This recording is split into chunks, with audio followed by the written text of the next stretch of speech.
Hi, Andy and Donna. Can you introduce yourselves first? Sure, we're the Mythmakers I'm Andy Moerlein. and Donna Dodson. And this is your piece, Beacon, that we can see in the back. My first question is, can you explain where you came up with the name, the Mythmakers? Sure. We started building a lot of public art with Andy's techniques and sort of my animal-headed person vocabulary, and it's kind of an amalgamation of those two things. And we really think that public art is really lively if it has a story. and that was part of the first project we ever did. We had one proposal to two cities, and we thought, well, we'll get one, and we got both. So we had to tell a story of why we were building kind of the same sculpture in two cities. And then that storytelling just really became integral to everything we've done since then. And how long have you been working together? Well, I think it's been about 10 years, right? Yep, Over 30 sculptures. yep. And you're husband and wife. So how does that work, being husband and wife and collaborators in sort of art/business as well? It's constant. I think you have to take time out and have, separate times. But it's also a huge advantage. We get to travel together and work together and share, the challenge of all these projects together. Mm-hmm. And we're not apart when we're doing it. So there's a great joy in that shared opportunity and shared experience. And we get along really well, and we're best friends, and it's just worked out that we can work together really well. We have to evaluate it all the time. It's not easy, and I don't mean it's acrimonious, not easy, but it's just hard work to pause once in a while and go, oh, this is together time and this is work time, and we shouldn't always mix them up. And both of you, as sculptors, work with wood, different kinds of wood. Can you talk a little bit about why that's your choice material and what it is about wood that keeps you going? Sure, but my work tends to be carved wood, which I find kind of endlessly inspiring, the grain, and that wood kind of has its own voice, and I like working with that. The Mythmakers for a long time built pieces out of saplings, which was kind of one of Andy's key techniques, and we have switched over to bamboo because it's lighter, it's invasive, so people love when you get rid of it for them, and it grows, replenishes, so it doesn't feel like we're depleting natural resources, and it's light, and it's also an international kind of a resource, so it keeps opening doors for us.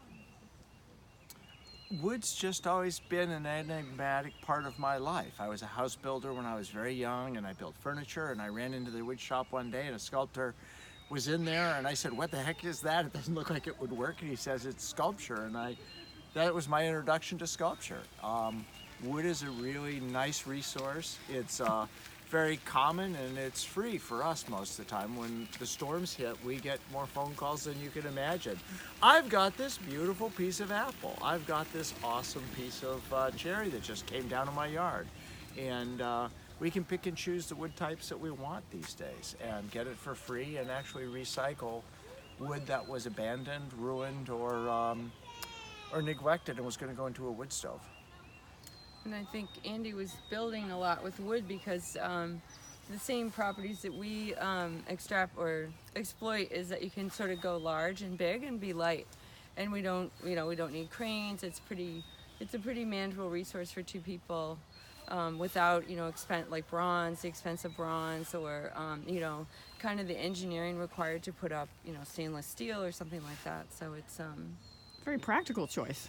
really is. Practical and very green. We really think hard about the world that we're in today, and we try to make a statement about that in our choice of characters that we honor with our avatars.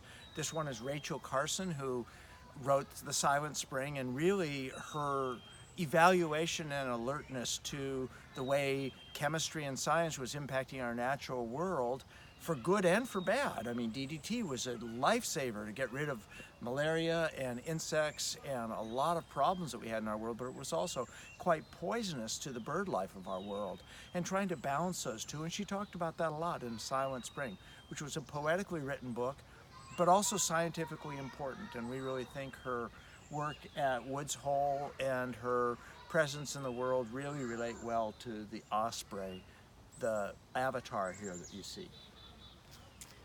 Let's see. One last question is, what is your most recent sort of obsession or project? And it can be art related, but it does not have to be. Our recent project, obsession, that's a good question.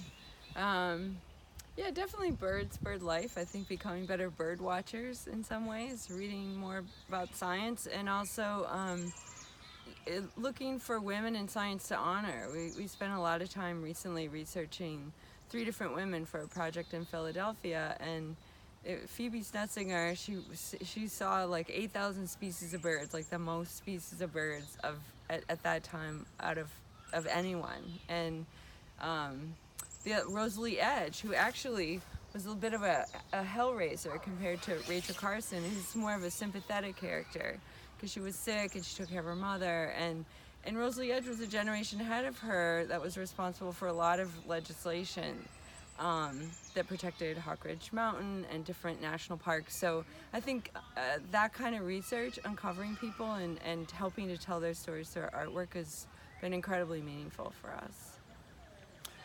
My latest obsession has been Scholars Rock. So I've looked at the Chinese and the way that they collect little natural stones and bring them into their house. And I just find it fascinating that a natural thing that's just a pretty rock can come in and become an iconic national heritage and of great value over the years. And I'm just intrigued. Some of the stones show real signs of use and abuse and reconfiguration. And so it's not really a natural stone. And the value of it, and what's the value of art in our society, and where are we going? And I just feel like Scholars Rocks kind of embody a whole lot of quandaries that I look at every day and think about. So that's my latest obsession. Well, thank you very much for speaking with us, and we look forward to having Beacon here for the whole rest of the season. Thank you. Thank you.